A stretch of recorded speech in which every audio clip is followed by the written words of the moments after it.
तो आज के डीप डाइव में हमारे पास जो ये लिस्ट है भारत की प्रमुख जनजातियों की, पहली नजर में तो ये बस कुछ नाम और जगह लगती हैं, है ना? हाँ बिल्कुल, एक सूखी सी लिस्ट लगती है। लेकिन जब इसे थोड़ा खोलते हैं तो इस लिस्ट में से भारत का एक छिपा हुआ नक्शा सा दिखने लगता है। ये एक अच्छा तरीका है इसे देखने का। ये डेटा एक पहेली की तरह है। बिल्कुल।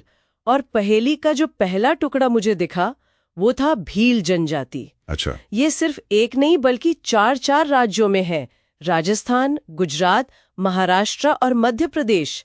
मतलब ये तो एक बहुत बड़ा इलाका है। हाँ, बहुत बड़ा। तो इसका क्या मतलब है?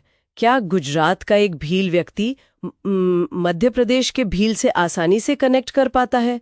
क्या उनके रीति रिवाज बिल्कुल एक जैसे हैं? नहीं, ये बहुत अच्छा सवाल है और मजे की बात यह है कि ये जो फैलाव है ये हमें दिखाता है कि आज की जो स्टेट बाउंड्रीज हैं ये तो बहुत नई चीज है। हाँ, ये तो है। इन समुदायों का जो कल्चरल मैप है वो तो बहुत पुराना और बहुत बड़ा है। हाँ।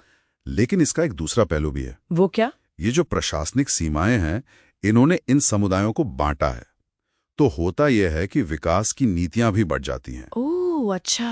हो सकता है राजस्थान में एक भील परिवार को जो सरकारी योजनाएं मिल रही हैं वो गुजरात वाले को ना मिले। इससे एक ही जनजाति के अंदर आप कह सकते हैं एक सामाजिक आर्थिक असमानता पैदा हो जाती है। अच्छा, तो मतलब एक ही समुदाय लेकिन अलग अलग राज्यों में उनकी हकीकत बिल्कुल अलग हो सकती है। ये तो सोचने वाली बात है। बिल्कुल। तो ठीक है, ये तो हुई मध्य भारत की बात, जहाँ एक विशाल फैला हुआ सांस्कृतिक क्षेत्र दिखता है। लेकिन हमारी लिस्ट में एक बिल्कुल उल्टा पैटर्न भी है। हाँ, पूर्वोत्तर में। हाँ, पूर्वोत्तर में।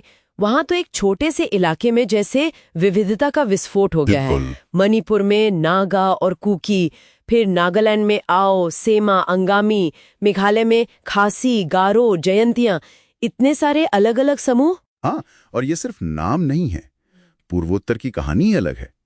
वहाँ का जो पहाड़ी भूगोल है, घाटियां हैं, पहाड़ियां हैं। हाँ। इन भौगोलिक बाधाओं ने समुदायों को सदियों तक मतलब एक दूसरे से अलग थलग रखा।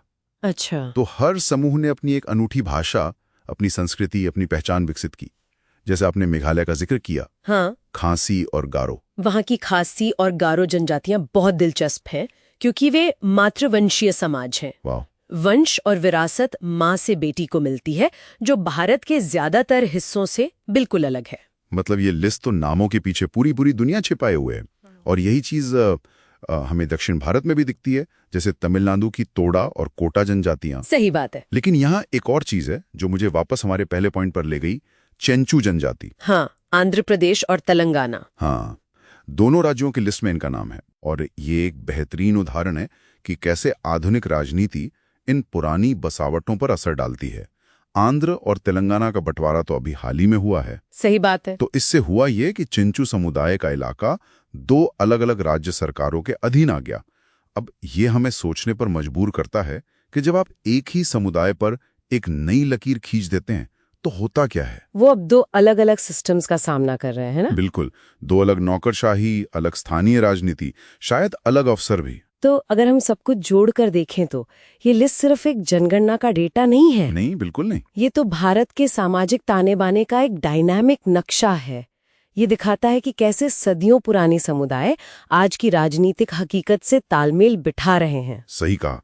और ये गहरा सवाल भी छोड़ जाता है आखिर में। क्या? ये लिस्ट हमें ये तो बताती है कि कौन कहाँ रहता है, लेकिन ये सोचने पर मजबूर करती है कि जब एक ही समुदाय अलग अलग राज्यों के माहौल में रहता है तो समय के साथ उनकी अपनी पहचान का क्या होता है? क्या वो एक ही लोग रहते हैं जो बस दो राज्यों में बट गए हैं, या फिर धीरे धीरे वे दो अलग पहचान वाले लोग बन रहे हैं? ये अपने आप में एक बहुत गहरी खोज का विषय है।